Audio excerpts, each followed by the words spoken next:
Bike की रफ्तार इतनी ज्यादा तेज थी कि सीधे ट्रक से जा घुसी और उसके बाद हादसा इतना जोरदार हुआ कि शरीर पर कई हिस्सों में चोट आई। कोर्ट के सामने एक मोटरसाइकिल वाला है जो ट्रक से एक्सीडेंट हो गया है। उसमें तुरंत उसको उपचार हेतु हॉस्पिटल में एडमिट कराया गया है। तभी मणिंद्र भूषण सिंह की बाइक जो तेज रफ्तार में थी वो सीधे जा टकराई ट्रक से। अब उसके दोस्त बताते हैं कि सुबह तकरीबन 4:30 बजे के आसपास नाश्ता करने गया था। रात में उसने पढ़ाई की थी और आंकड़े डरावने वाले हैं, आंकड़े भयावह है, उसके बावजूद लोग रोड सेफ्टी पर ध्यान नहीं दे रहे हैं। ये चिंताजनक स्थिति है। ऐसा बताया गया कि इस सड़क हादसे में मणिंद्र भूषण सिंह जिसकी मौत हुई है, उसकी बाइक की रफ्तार बहुत तेज थी। स्पोर्ट्स बाइक लेकर निकलता था।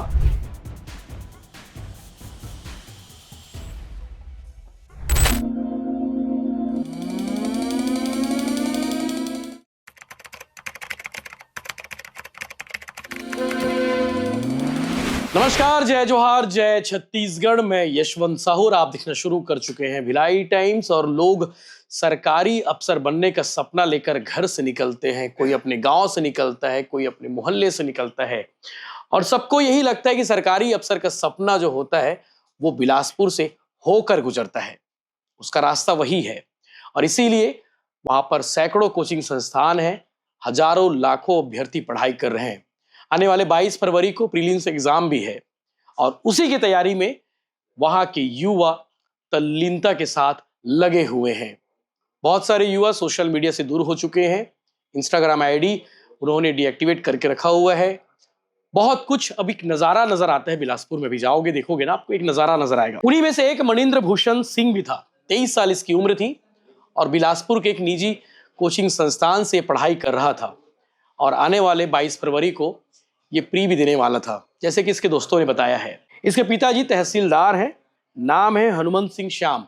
बेसिकली छुरिया के रहने वाले हैं और पिता हनुमंत सिंह श्याम बालोद जिला के गुरूर ब्लॉक में पोस्टेड है।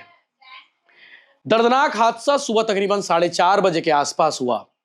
बिलासपुर में नया कोर्ट बन रहा है और उसी परिसर में एक ट्रक गया था मटेरियल लेकर। मटेरियल डंप करने के बाद वो लौट रहा था। तभी मणिंद्र भूषण सिंह की बाइक जो तेज रफ्तार में थी वो सीधे जा टकराई ट्रक से। अब उसके दोस्त बताते हैं कि सुबह तकरीबन 4:30 बजे के आसपास नाश्ता करने गया था। रात में उसने पढ़ाई की थी और पूरा फोकस पढ़ाई पर था, जैसे कि उसके दोस्तों ने बताया है पुलिस को। पुलिस ने मीडिया को जानकारी दी है। देर रात तक पढ़ाई कर रहा था और उसे चाय नाश्ता करने की एक ललक लगी तो वो घर से निकल गया। चूंकि घर रामा लाइफ सिटी उसलापुर में है, वहां रहकर पढ़ाई कर रहा था, किराए पर रूम ले रखा था और बाइक की रफ्तार इतनी ज्यादा तेज थी कि सीधे ट्रक से जा घुसी और उसके बाद हादसा इतना जोरदार हुआ कि शरीर पर कई हिस्सों में चोट आई। सिम्स लेकर गए, आसपास के लोगों ने ऑटो में बिठाया। ऐसा बताया गया कि वो ट्रक चालक भी उतरा और उतरने के बाद उसे ऑटो में बिठाया और खुद भी अस्पताल पहुंचा। और अस्पताल पहुंचने के बाद इलाज शुरू होने ही वाली थी, उतने में डॉक्टरों ने कहा कि अब इसकी जान जा चुकी है। हादसे की खबर सुनकर उसके दोस्तों में, कोचिंग संस्थान में और परिवार में शोक की लहर है और तहसीलदार संघ ने भी शोक व्यक्त की है, संवेदना व्यक्त करते हुए इस पर दुख जताया है। हादसों के आंकड़ों पर अगर गौर करें तो रोज देश, प्रदेश और शहर में जो आंकड़े हैं डरावने वाले हैं।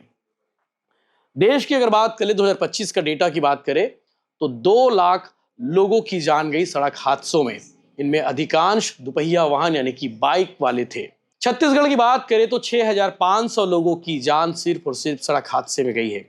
इनमें आधे से अधिक बाइक में सवार थे जो हादसे का शिकार हुए, जिनकी मौत हो गई। दुर्ग जिले की बात करूं तो दुर्ग जिले में ही 356 लोगों की मौत हुई है एक साल में। अब सोचिए, 365 दिन में 356 लोग मर गए, यानी कि रोजाना एक की मौत हो रही है दुर्ग जिले में। बिलासपुर का भी डेटा कुछ ऐसे ही कहता है। तो आंकड़े डरावने वाले हैं, आंकड़े भयावह है, उसके बावजूद लोग रोड सेफ्टी पर ध्यान नहीं दे रहे हैं। ये चिंताजनक स्थिति है। ऐसा बताया गया कि इस सड़क हादसे में मणिंद्र भूषण सिंह जिसकी मौत हुई है, उसकी बाइक की रफ्तार बहुत तेज थी। स्पोर्ट्स बाइक लेकर निकलता था और कोचिंग से रामा सिटी से कोचिंग, यही उसका शेड्यूल था। लेकिन 4:30 बजे चाय नाश्ता करने की जो भूख थी, उसकी जान ले लेगी उसे भी नहीं मालूम था।